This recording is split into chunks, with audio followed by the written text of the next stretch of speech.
Satu, dua, tiga. Assalamualaikum warahmatullahi wabarakatuh. Selamat sore semuanya. Sebelumnya terima kasih kami ucapkan kepada Bapak Teten Tendianto, SHMH, yang telah memberikan kesempatannya kepada kelompok kami untuk dapat mempresentasikan hasil daripada diskusi kelompok ini. Perkenalkan, kami dari kelompok 1 dengan beranggotakan saya sendiri Nurlisna Ramadan. Saya Denia Sukmadianti. Saya Bagas Prasetya. Saya Rafli Bari.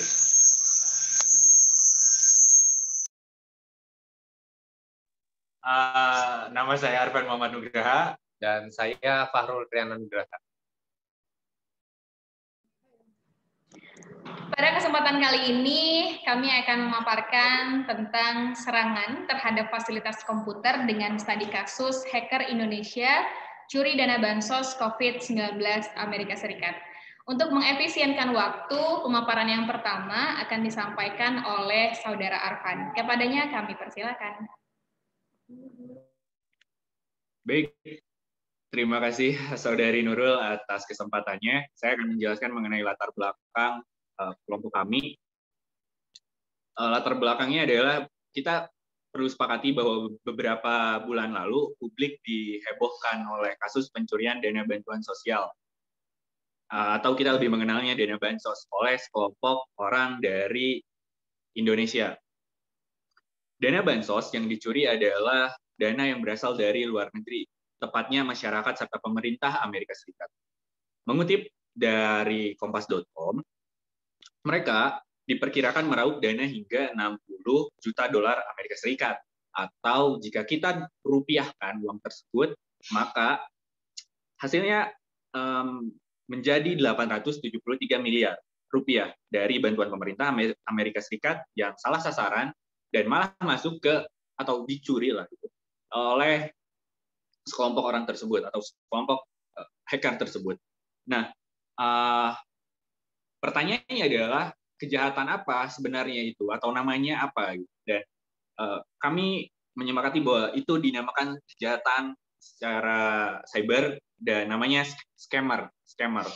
Dalam hal ini, scammer dalam hal ini termasuk dalam kategori crime hacker atau juga disebut dengan kejahatan hacking.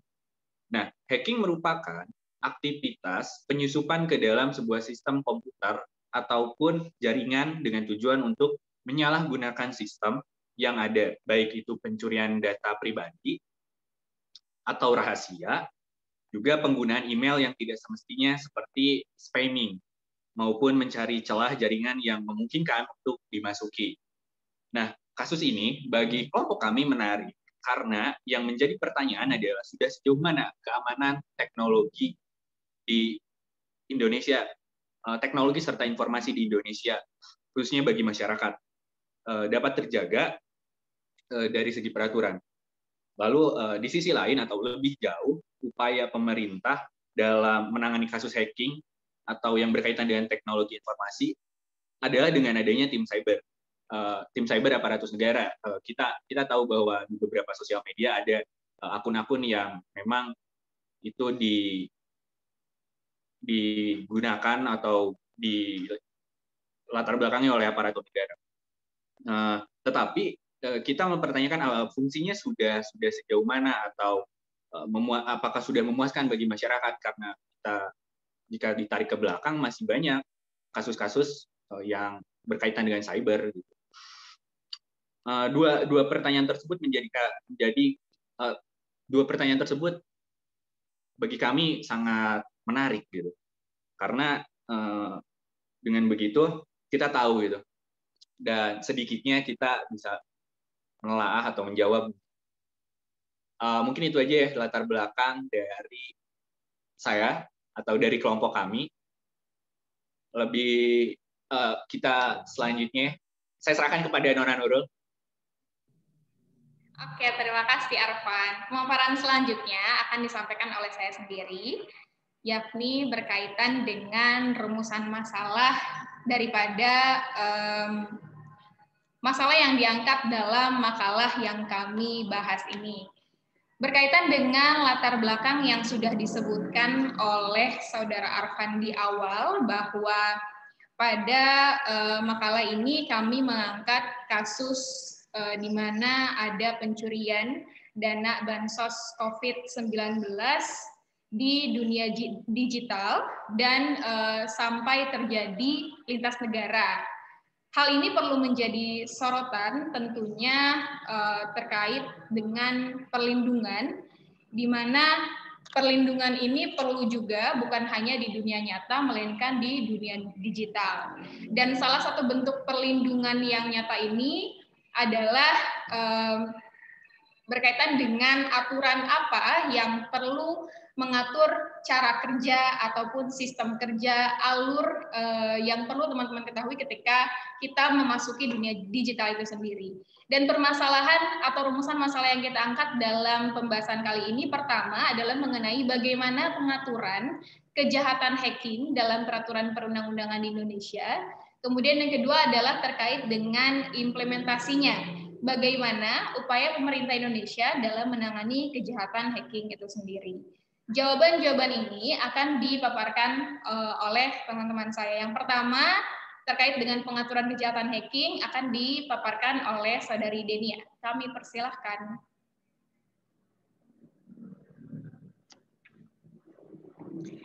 Pengaturan kejahatan hacking dalam peraturan perundang-undangan di Indonesia yaitu diatur dalam Undang-Undang Nomor 11 tahun 2008 yang sekarang itu udah diganti jadi Undang-Undang Nomor 19 tahun 2006.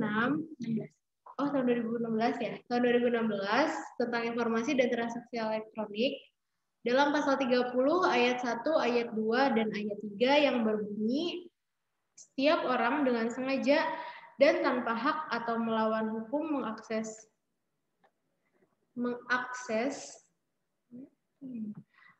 komputer dan atau sistem elektronik milik orang lain dengan cara apapun. Setiap orang dengan sengaja dan tanpa hak atau melawan hukum mengakses komputer dan atau sistem elektronik dengan cara apapun dengan tujuan untuk memperoleh informasi elektronik atau dokumen elektronik. Setiap orang dengan sengaja dan tanpa hak atau melawan hukum mengakses komputer dan atau sistem elektronik dengan cara apapun dengan melanggar, menerobos, melampaui, dan menjebol sistem pengamanan. Selain itu, peretasan juga dicantumkan dalam pasal 32 ayat 1 Undang-Undang ITE yang berbunyi setiap orang dengan sengaja dan tanpa hak atau melawan hukum dengan cara apapun mengubah, menambah, mengurangi, melakukan transmisi, merusak, menghilangkan, memindahkan, menyembunyikan suatu informasi elektronik dan atau dokumen elektronik milik orang lain atau milik publik. Sebelumnya diberitakan bahwa hacker Indonesia berhasil meretas berbagai situs di Australia, termasuk laman intelijen Australia Secret yang disebut sebagai Australian Secret Intelligence Service atau ASIS. Situs tersebut dikabarkan tiba-tiba berhenti beroperasi pada Senin 11 November 2020 lantaran terkena serangan Distribute Denial of Service atau DDoS, dan aksi penyerangan itu dilakukan oleh para hacker Indonesia. Dan selanjutnya bakal dijelaskan oleh Rafli.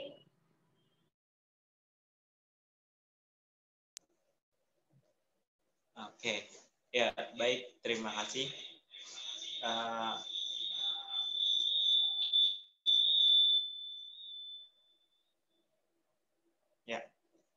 Selanjutnya adalah terkait upaya pemerintah Indonesia dalam menangani kejahatan hacking. Yang pertama itu yaitu optimalisasi Undang-Undang tentang Informasi dan Transaksi Elektronik. Nah, optimalisasi Undang-Undang ITE ini dapat mempermudah dalam hal ini instansi kepolisian dalam melakukan investigasi terkait kejahatan cybercrime, khususnya dalam mengumpulkan data, alat bukti. Nah, hal tersebut berdasarkan pasal 5 dan juga pasal 44 Undang-Undang ITE. Yang kedua adalah penegakan hukum cybercrime dengan menggunakan sarana non-penal.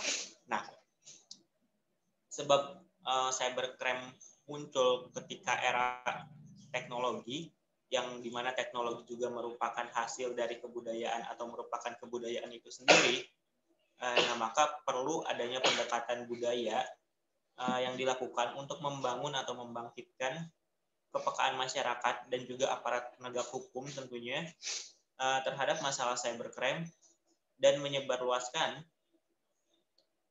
penggunaan komputer melalui media pendidikan. Dan yang ketiga yaitu pendekatan hukum untuk keamanan dunia cyber. Dalam hal ini pendekatan hukum bertujuan untuk menentukan langkah-langkah apa saja yang dilakukan dan diperlukan oleh para penegak hukum untuk menindak suatu perbuatan yang melawan hukum. Barangkali itu.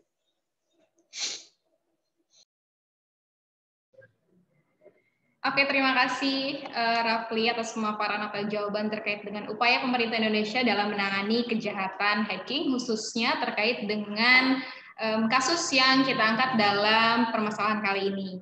Kemudian sampailah kita pada bab kesimpulan yang dimana pada bagian ini akan disampaikan atau dipaparkan oleh Saudara Bagas. Kepadanya kami persilahkan. Ya, terima kasih Nona Nurul. Dari beberapa yang sudah dipaparkan oleh teman-teman saya, jadi bisa diambil kesimpulan bahwa dari pembahasan sebagaimana yang tertulis di atas, disimpulkan bahwa kejahatan hacking yang diatur Undang-Undang Nomor 19 Tahun 2016 tentang perubahan atas Undang-Undang Nomor 11 Tahun 2008 tentang informasi dan transaksi elektronik. Upaya penanganan cybercrime dalam klarifikasi hacker dibutuhkan keseriusan seluruh pihak, mengingat bahwa informasi asli telah dijadikan sarana berbudaya komunikasi. Keberadaan undang-undang yang mengatur cybercrime, terutama dalam klasifikasi hacker diperlukan, akan tetapi jika pelaksanaannya tidak memiliki kemampuan dan keahlian dalam bidang tersebut, serta masyarakat terus menjadi sasaran, maka tujuan pembentukan undang-undang tersebut tidak akan tercapai. Adapun upaya pemerintah dalam menangani kejahatan hacking, diantaranya optimalisasi Undang-Undang ITE, penegakan hukum cybercrime, dan menggunakan sarana non-penal dan pendekatan hukum untuk keamanan dunia cyber atau dunia maya. Di samping itu, aparat penegak hukum yang memiliki kewenangan dalam menangani perkara tindak pidana cybercrime hacker dibagi menjadi 3, yaitu adanya pengadilan, kejaksaan, dan juga kepolisian. Kurang lebihnya segitu, Nona Nurul. Oke, terima kasih Bagas atas pemaparan kesimpulannya. Kemudian di bagian akhir, kita akan mendengarkan bagaimana atau apa-apa saja saran-saran yang kita pertimbangkan atau kita berikan terkait dengan persoalan kejahatan hacking ini. Dan bagian ini akan disampaikan oleh Saudara Fahrul, kepadanya kami persilahkan. Baik, terima kasih Saudari Nurul Isna Ramadan telah mempersilahkan saya untuk mengemukakan saran. Tadi telah disampaikan juga beberapa pembahasan dan untuk saat ini saya akan mengemukakan saran terkait permasalahan apa yang dipresentasikan oleh kami, yaitu ada beberapa diantaranya melakukan modernisasi hukum pidana nasional beserta hukum acaranya yang diselaraskan dengan konvensi internasional yang terkait dengan kejahatan tersebut, meningkatkan sistem pengamanan jaringan komputer sesuai standar internasional, meningkatkan pemahaman serta keahlian aparatur penegak hukum mengenai upaya pencegahan, investigasi, dan penuntutan perkara-perkara yang berhubungan dengan cybercrime, meningkatkan kesadaran warga negara mengenai masalah cybercrime, serta pentingnya mencegah kejahatan tersebut terjadi, dan meningkatkan kerjasama antar negara, baik bilateral, regional, maupun multilateral dalam upaya penanganan cybercrime, khususnya penanganan kejahatan hacking, seperti adanya perjanjian ekstradisi dan mutual asisten kritis. Baik, cukup seperti itu, Saudari Nurul Isna Ramadan. Saya serahkan kembali. Fahrul ada quotes-nya, mangga disampaikan juga.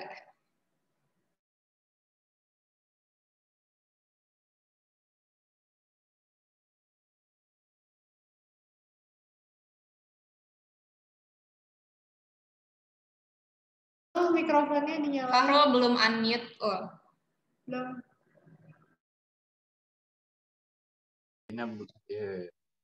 Ya, mohon maaf ya. Ya baik, ada quotes untuk di akhir sebagai penutup juga ya. Di sini yaitu meretas itu seperti sihir, keduanya tentang menipu orang lain. Seperti itu. Dari bahasa Inggrisnya Who I Am. No system is. Film itu, kutipan dari film Wahyu. Diambil dari film. Keren. Film hacking. Mantap. Film hacking. Teman-teman bisa nonton filmnya ya. Tonton di Netflix. Yes. Nggak boleh baca.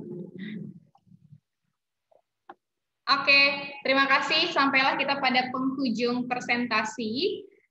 Terima kasih atas perhatiannya dan mohon maaf apabila ada salah-salah kata.